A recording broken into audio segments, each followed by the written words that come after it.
Good day to all. We are Group 1 from Section 12. I'm your host, Elron Soriaga, together with James TALI and Lebron Venturanza. Today, we are honored to introduce you all to Attorney Sarah Jean ZERROSA ARCHEZ TALI. Good day, Attorney, and kamusta naman po kayo ngayong gabi? Okay lang. Actually, I just arrived from a vacation, so medyo, pardon if, medyo na yung utak ko. Sige.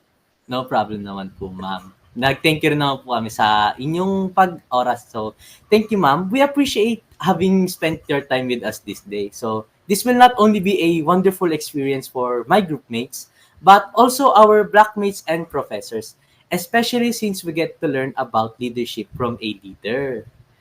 But before we start asking our interview questions, may we ask you to introduce yourself and give us a little background about your job po? So, I'm attorney Sarah Jean Zarasa ARCHEZ study. So, by profession, I'm a lawyer. So, I've been in practice for 3 years now. So, I work in a law firm in BGC. So, I am now a senior associate lawyer in my law firm. I handle a department called special projects. So special project we deal with special licenses like DOLE 174, PEA, and PEZA.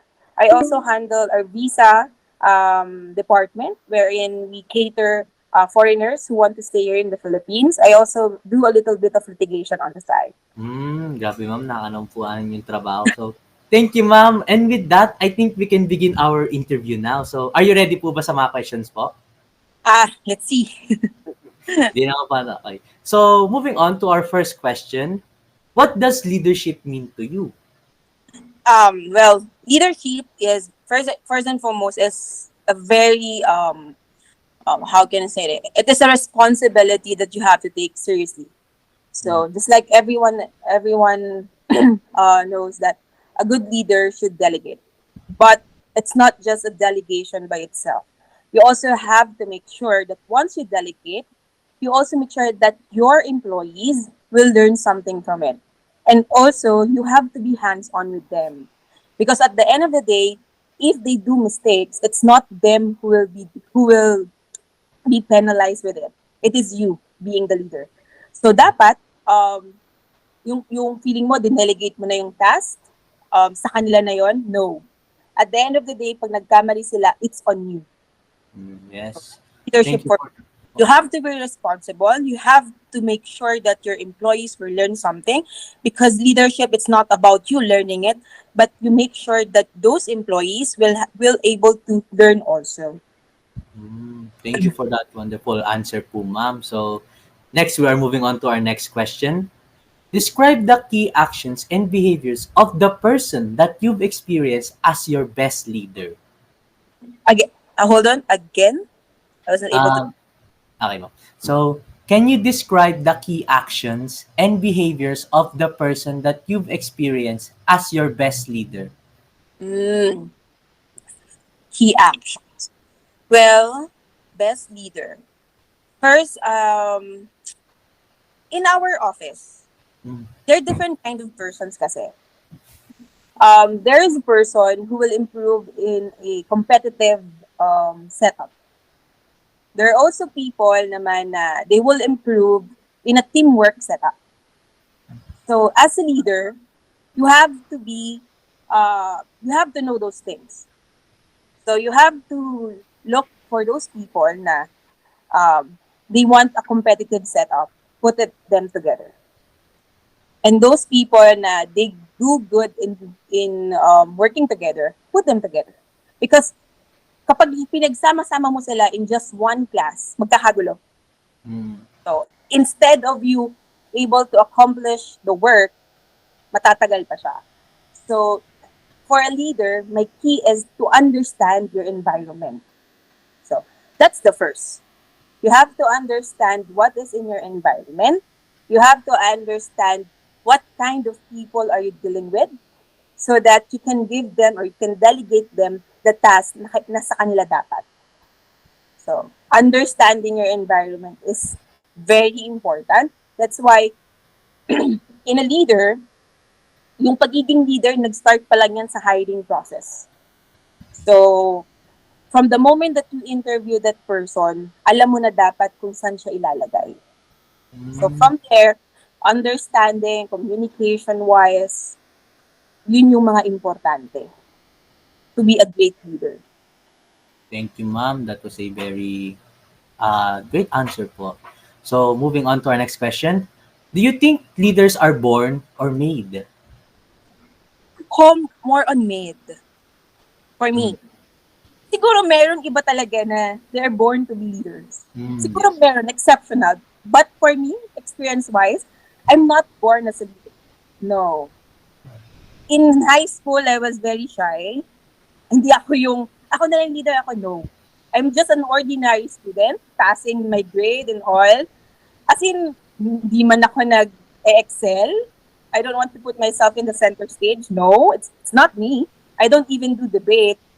Parang, just an ordinary student na pasa ko lang to and all. It's just, kaya naniniwala ako, leader made sense. So it's more on the experience.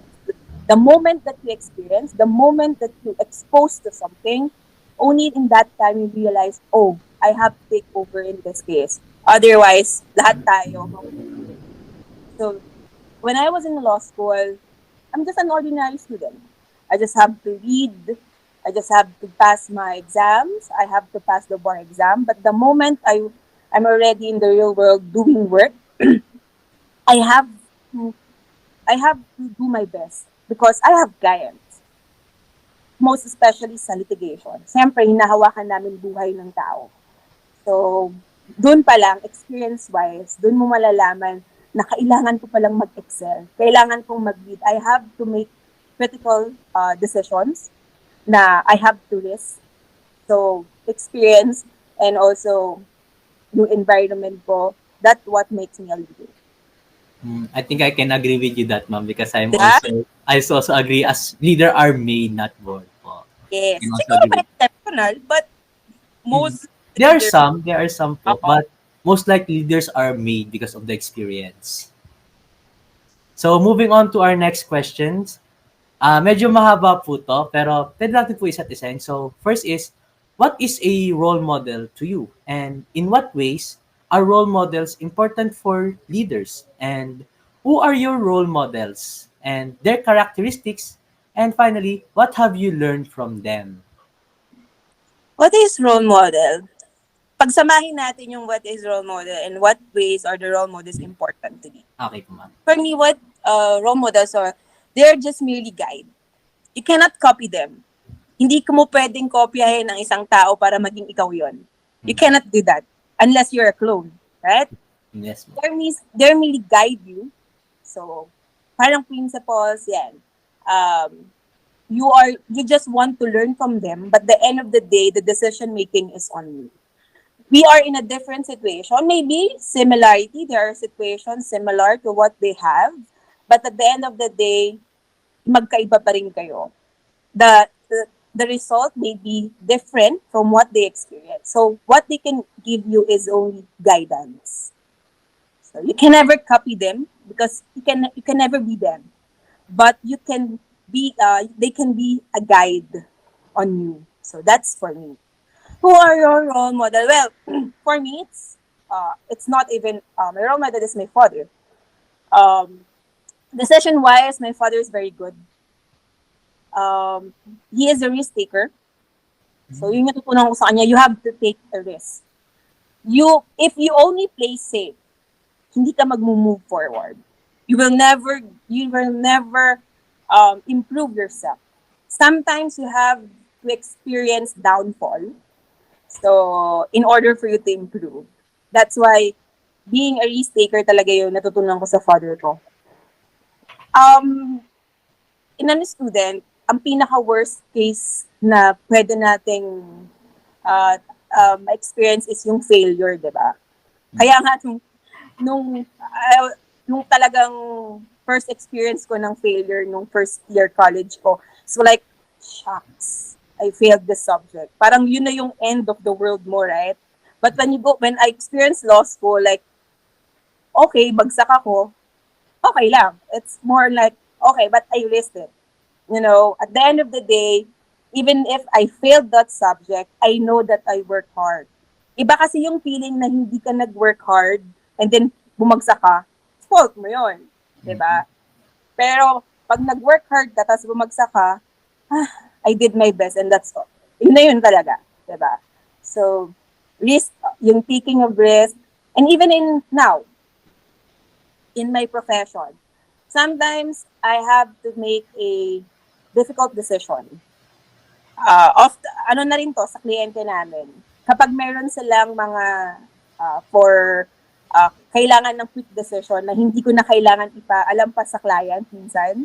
Kasi pag pinaalam ko pa sa kanila, I have to deal from a lot of explanation. Sabi ko, okay lang yan, sige, ganito gawin natin.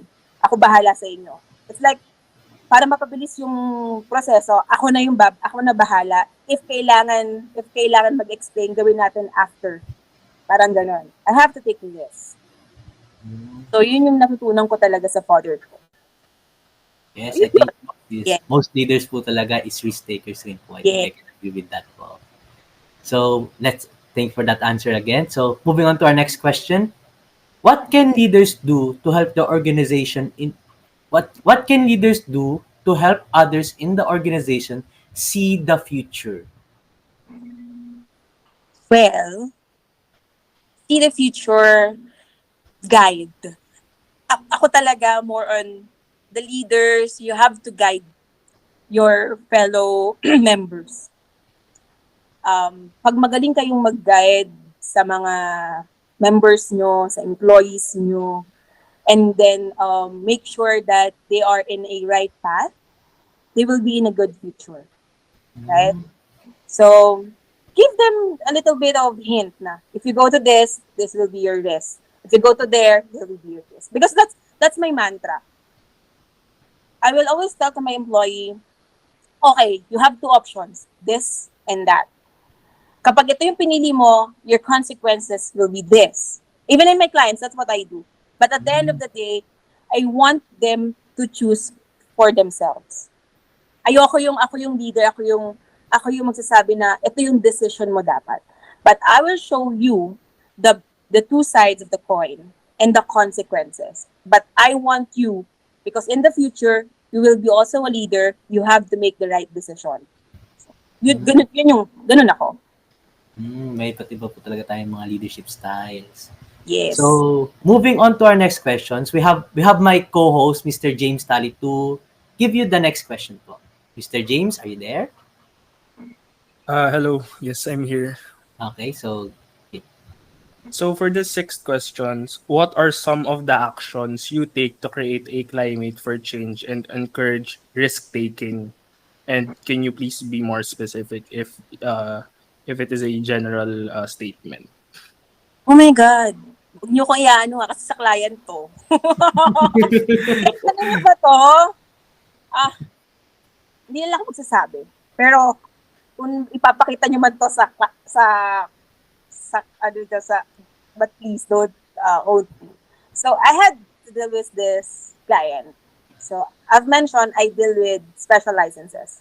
One of the special licenses that I handled is PEZA license. And napakahirap kumuha ng PEZA license here in the Philippines. And napakahirap magstay for PEZA if you are a corporation. So, corporation get this license because of the tax incentive. So, they are exempt from tax if they are PEZA registered. So, I have this client who is already registered in PEZA. And may mga reports na hindi niya napasa. So, it was actually during COVID na maraming nangyari kasi first time ng Philippines. And also, PEZA, it was first time ng PEZA. Kailangan nilang the term that I'm gonna use is very, very complicated. And I'm sorry. So, when you register to PEZA, you have to undergo what we call ITH, or the income tax holiday validation. Basically, the government will validate if you were able to comply with all the conditions that they put into you just to get the tax exempted. So this client is already in the process of validation. And ang dami niyang hindi na-comply dun sa condition na binigay sa kanya ng government. One of those is the mga report requirements, lahat yan. So I have to troubleshoot all those things. So I have one of the requirements of PEZA is I have to make a explanation. Bakit hindi sila nakapagpasa ng reports, anong nangyari, ganyan-ganyan. And my client can even give a good explanation why. It's just that hindi nila alam na kailangan pala. So, I have to make, it's part of me, lawyering, I have to make a good explanation. So, sabi ko, sige sir, ako na lang yung gagawa ng explanation. Maganda naman explanation ko. Hindi ko na pina-approve sa client. Kasi pag pina-approve ko pa sa client, marami pa siyang sasabihin sa akin. So, ang ginawa ko na lang, I went to my boss, attorney, here's the situation. And this is the explanation that I'm gonna do and hoping that PEZA will approve it. So, hindi ko na i-ano yung explanation, ha? No need po, That's ma'am. already confident. Classified naman po, no need Oo, po. so no approval from the client. Sige, ginawa ko na kasi we also have a deadline eh. So, especially in those kind of deadline, otherwise, mapipenalize din yung client namin. Sige, go, dumiretso ako. And then, it was fortunate na naintindihan ng PEZA. Actually, I used COVID. Lahat na siguro na explanation na pwede kong explain. Doon ko nilagay. So, yun yung mga parang talagang risk na ginagawa namin. Minsan, we deal with government. Hindi maiiwasan sa trabaho natin. Na just to get the approval of the government, I have to talk with them. Na, I have to explain the side of my client, kung paano namin nakikita para for the benefit of my client. So, ganun yung ginagawa namin. Actually, it's more of a day-to-day process in us, no? Na pag nandun ka na, umupo ka na sa table mo, ang point of view mo na, kahit naaawa ka dun sa kalaban mo, I have to do it for my client. I'm sorry, but wala eh. Ang pinaglalaban ko is yung kliyente ko. Yun yung mga risk talaga. So, yun yung sa special license ko. But also in our litigation, we have risk-taking. Yun nga, sinabi ko sa inyo.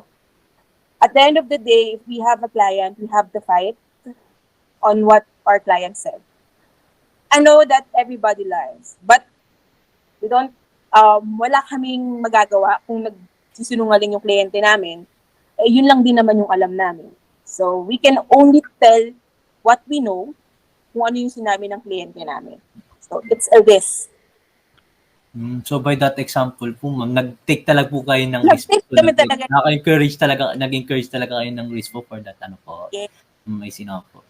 So, moving on to the next question, Mr. James TALI. Should leaders let their constituents fail? So, ayan. Yung fail kasi, iba yung fail na sinadya mo siyang mag-fail, di ba? Yung minake sure mo na dapat bumagsak tong taong to. No. You are not a good leader kung ganun yung ginagawa mo. Kasi at the end of the day, as I've been mentioning, you have to guide them. Yun yung ginagawa ko. If they fail, ano lang yun eh, yun yung result ng decision nila. Okay? You are teaching them to face the problem. If they fail, you comfort them, and then doon kayo magsabi na, okay, ganito yung gagawin mo, ganito gagawin natin. Kasi alam mo sa trabaho ko, sabi ko nga sa inyo, I already have a department. Pag ako nagtrabaho, sinasabi ko na sa mga employee ko na, okay, ganito gagawin natin. Ikaw, anong opinion mo? Anong ganyan mo? Pag nagkamali sila, it's not sisisihin ko sila eh. O, anong nangyari? Kasi ganun ako. Ako yung haharap sa boss ko eh. Ako yung papagalitan. Diba? Ako yung papagalitan. Ako yung first in line. So, hindi ko pwede silang sisihin. Sabi ko, anong nangyari? Ipaliwanag mo sa akin para mapagtanggol ko kayong lahat dito. Kasi department natin to eh. So, ganun yung ginagawa ko. Even in evaluation. Nagagalit na yung boss ko sa isang empleyado ko. Pero sabi ko, sige. Kasi yung isang empleyado namin, kapag ang nag-uutos sa kanya is yung boss, lagi may mali. Hindi ko alam why. Because he overthink. Pero pag ako yung nag-uutos, okay naman kami. So whenever we have an evaluation, or kaya pag nagreklamo yung boss ko sa akin, hindi mo ba na-NTE si ganyan? Bakit wala pang NTE yan? Sabi ko, shucks, here we go again. Sabi ko, sige, Sabihin mo sa akin anong nangyari. Ipagtatanggol kita kay attorney. Kasi sa akin, I don't have any problem with you and I'm saying that you are doing good.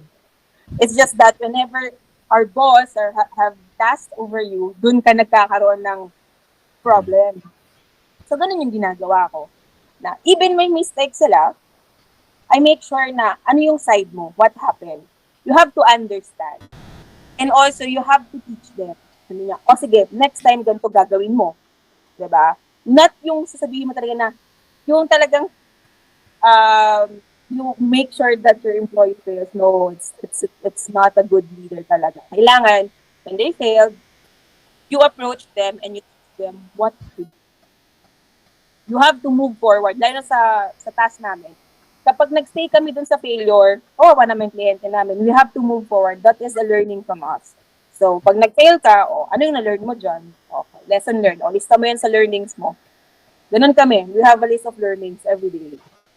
Not only na employees lang yung makaka-learn, pati leaders rin makaka-learn po about sa employees. Yeah. Okay, so moving on for our next question. How can leaders create a climate of trust and facilitate relationships among people in a work team? Actually, dahil puro babae kami sa office, yung office namin is medyo, feminist. Puro kami babae. And our lawyers are all girls. I don't know, that's the mantra of my boss. Siguro nakatulong yun sa amin na puro kami babae. So, yung trust, mabilis. Kasi puro kami babae. Pero, kunyari, I have looking for yung mga bagong empleyado, no? You have to make sure that you approach them friendly. Yung ganun. Kasi I always ask, what kind of boss do you like? Parang, what are your expectations from us? Then, tingnan namin kung kakaya namin yung expectation mo. Ayan. Doon pa lang gagawa ka na ng relationship mo. So, also, ako, sa empleyado, during work time, we are all employees. Hindi ko pinaparamdam sa kanila na mas mataas ako. I mean, there are boundaries. I still create boundaries. Whenever kunyari, mga pang-apat ko nang sinabi na ganito gawin mo, pang-apat ko na to, ano nangyari? So, may boundaries tayo. Pero, during ordinary working day, hindi ko pinaparamdam sa kanila na mataas ako. Parang at the end of the day, sabi ko, pareho-pareho tayo empleyado dito, pareho-pareho tayo sumisweldo dito. What we have to do is make sure to finish this project so we can move forward to another project. So, siguro yun. In order for you to create a good environment, make sure na hindi mo ipaparamdam sa mga empleyado mo or even to your members na member lang sila, na empleyado lang sila. No. Kasi, pag gano'n yung naramdaman nila, anong gana nilang mag-work, diba? So, kaya pag lunch, kunyari lunch break, o makikipag-ismisan ka. Parang ako nga sa office, actually, alam niyo sa office, parang di ako lawyer. Because I treat them, I don't know, I don't want to up myself, but yung mga employee namin, sa akin lagi pupunta, bago pumunta sa ibang lawyer, sabi ko, bakit kayo sa akin? Lagi na lang kayo pumipila. Kasi, I make sure na minsan pupunta sa ibang department, may task ba kayo? Kasi ako mismo yung nasabi sa kanila, may assignment ba ako sa inyo? May for review ba ako sa inyo? I approach them Hindi yung attorney may for review. Minsan, pupunta ako sa iba't ibang department, kakamustahin ko lang sila. Sa visa, meron ba akong sa inyo? Meron ba akong assignment? Meron ba akong pending for review? Wala naman, attorney. Okay. Ganon. Parang, you create a friendly environment if you interact. Kung hindi ka nakikipag-interact sa empleyado mo, wala. I like that answer, ma'am. Yung type of leadership na hindi na tingin nyo sa empleyado nyo is pare-parehas lang kayong lahat. Pero, sa pagtingin nyo, meron rin silang limitation na hanggang saan lang sila mag-interact. I like that answer po, ma'am, as a leader rin po, minsan. So, moving on to our next question, Mr. Tali. What are 3 things that can be done to improve each leadership practice? And what are 3 things that you can do to continue learning to be a better leader? Ano yung isa? What the things things that can be done to practice? Well, parang almost the same naman yung question. So, Mm. I said a while ago, you have to have a good environment. So, kung hostile yung environment mo, pangit. Next, you must have an open communication with your members. Communication is the key. And next is understanding. You also have to understand them. So, yun yung nakikita ko. Environment, you have to consider in order you to improve in each leadership practice, kailangan mo yung good environment, open communication, and understanding. So, yun yung sa akin. Kasi nga, ang gusto ko lagi na maintindihan sila. Ano ba yung nangyayari? Like just right now, hindi man inaano natin, mental health is really an issue. So, sometimes, mental health really affect the work of people. So, kaya kailangan namin yun.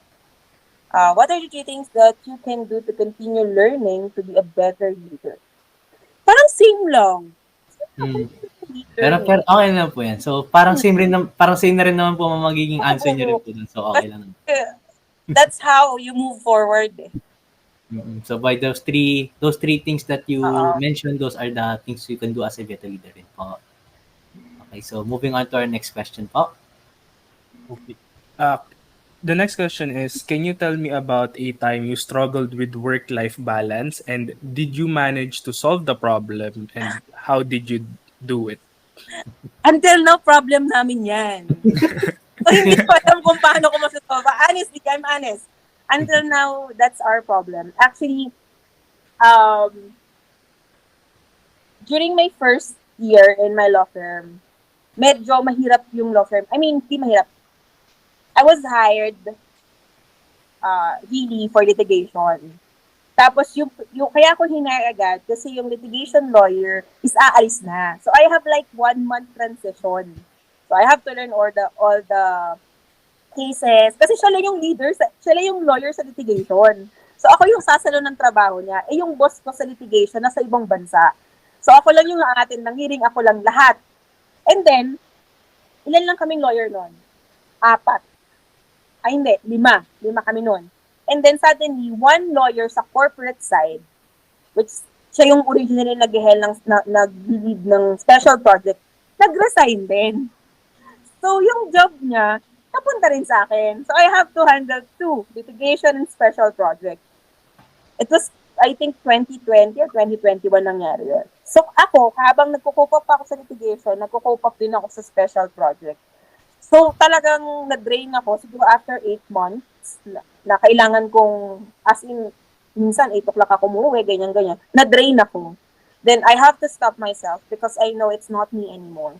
I took a sabbatical leave for 2 months. I mean, I was on there na talaga na kapag di ako pinayagan ng firm, mag-sabbatical leave, I will resign. Nandun ako. Yun yung ginawa ko. So, just to have yung parang reset ko lang yung sarili ko. Kaya nagbakasyon ako for that 3 months. Tapos yung goal ko doon, dapat pag bumalik ako sa office, may work-life balance na ako. Minsan nagagawa ko, pero pag talagang bitbikan sa kliyente, babalik tayo din sa pagiging workaholic. Kasi hindi maiiwasan sa trabaho talaga namin. Kasi sometimes client call at 1 o'clock a.m. Ganon siya. So, mahirap mag-work-life balance sa trabaho namin. Mahirap. I think rin yun na rin po talaga sa mga, halos lahat naman tayo nahirapan na rin po sa mga work-life balance natin. Talagang hindi yan talaga mawawala po. Pero kung paano talaga natin i-handle siya, is paano yung sana. Oo, yun na nga. Mahirap talaga. Lalo na, even though I want to go outside, I want to go to gym after work, I work in BGC, I live in Antipolo, dadating ako dito 8 o'clock na. So, ano pang gym ang maabutan ko? Sabi na po. Kapag na drive, itutulog ko na lang. Ganun, mahirap. Okay, thank you, ma'am, for that answer, ma'am. So, I will be again asking you the questions now, Mr. Sayaga again. So, for our next question, how do you monitor the performance of individual team members? And in what specific ways do you motivate your team? We do, sa company namin, we have an annual performance evaluation. So, Oh, doon namin makikita kung sino yung for promotion, kung sino yung increase for salary. So yun, yun yung doon kami nagmo-monitor. Basically, we do nilalagay ko doon lahat kung ano yung observation ko for the whole year. Doon ko lahat nilalagay. We want to motivate during ano din yan performance evaluation. We have to explain kung paano nangyari sa kanya. And then after niya, sabihin namin, this is how you can improve. Minsan lalo na kapag medyo poor performance yung tao, na bumaba talaga siya, magkakaroon kami ng action plan.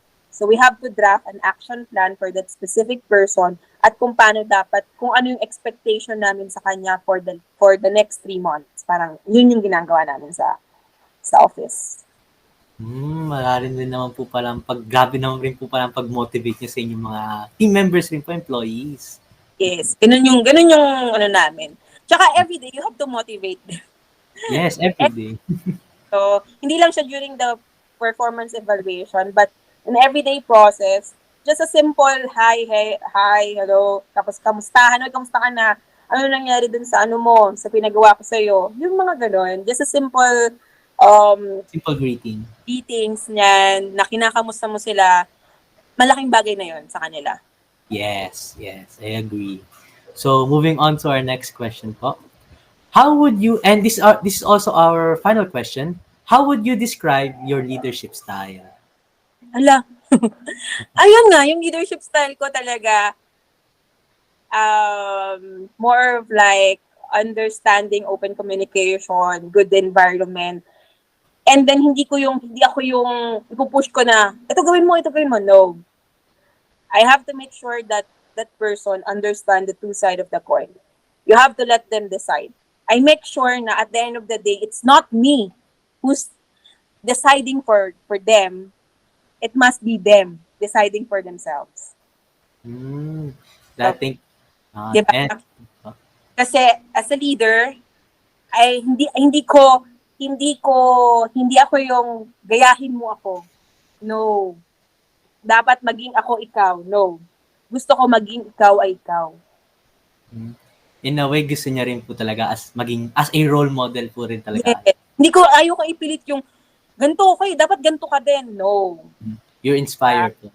You inspire, you have to guide them. And ito, sa akin lang po ito, ma'am. Personal question is, para sa mga viewers namin manonood po nito is, may advice ka po ba para sa mga future leaders natin? Future leader, huwag kayong magmadali. Mahirap ang tatahakin nyo. Kahit feeling nyo nasa tuktok na kayo, no. As long as you are living on this earth, yung pagiging leader, it's an experience na i-develop nyo the whole life nyo. The whole life. Kasi, sabi ko nga sa you mentioned, leader is made, not born. For me, diba? So, minsan kasi may mga tao na feeling nila leader na sila, alam na nila lahat. No. Tuloy-tuloy ang experience natin, tuloy-tuloy ang learnings natin. And if you want to be a good leader, you have to accept criticism. You cannot move forward, you cannot improve yourself if lagi mo sasabihin, ay, hindi ko fault yan. No. You don't blame others. You just accept the criticism and then you think, how can I move forward? How can I, parang, paano ko ba malalagpasan to? Ganun siya. You don't blame. A leader should not blame anyone. Sabi ko nga sa inyo, pag may fault yung empleyado, hindi ko sinasabi na kasalanan mo yan eh. No, ang sinabi, what happened? Okay, bigyan mo ako ng reason anong nangyari. Diba? You don't blame. Yun sa akin. Thank you po sa advice, attorney. I'm sure yung advice niyo po makakatulong yun sa mga future leaders natin, tapos sa mga viewers po namin. Tapos, since doon na po tayo, now let us take this opportunity to present this certificate of appreciation. This certificate is presented to Miss Sarah Jean ZERROSA, ARCHEZ TALI, by interviewers James Tali, Elron Rainier Soriaga, and Lebron Venturanza, on behalf of Group 1 from the Leader and Decision-Making class for her avid participation as a guest on this virtual interview held on November 20, 2023. So, doon po tayo mag-conclude. Any last words po, ma'am? Kung may words po kayo, pwede niyo po sabihin. Ang words ko sa inyo, you have to study hard, because yan yung magiging guidance nyo when you face the real world. Yun. Because when you face the real world, it's really like parang lahat na feeling mo, anong nangyari, ito na pala yun, magugulat kayo. But you have to go back, ano yung learnings nyo sa school. So your school only prepare you, but at the end of the day, if you go to the real world, you have to make the decision. Thank you, ma'am, for that wise words po, ma'am. And that concludes our interview. Once again, we are Group 1, and thank you for joining us. We hope you have learned from this interview about leadership. We would also like to thank you again, Attorney Tali, for lending her time on this interview to teach us all about leadership. Once again, I'm your host, Elron Soriaga, together with James Tali and Lebron Venturanza. See you next time. Thank you po, ma'am, again. Thank Thank you. you. Going ko Thank na Thank you, po thank you. lahat.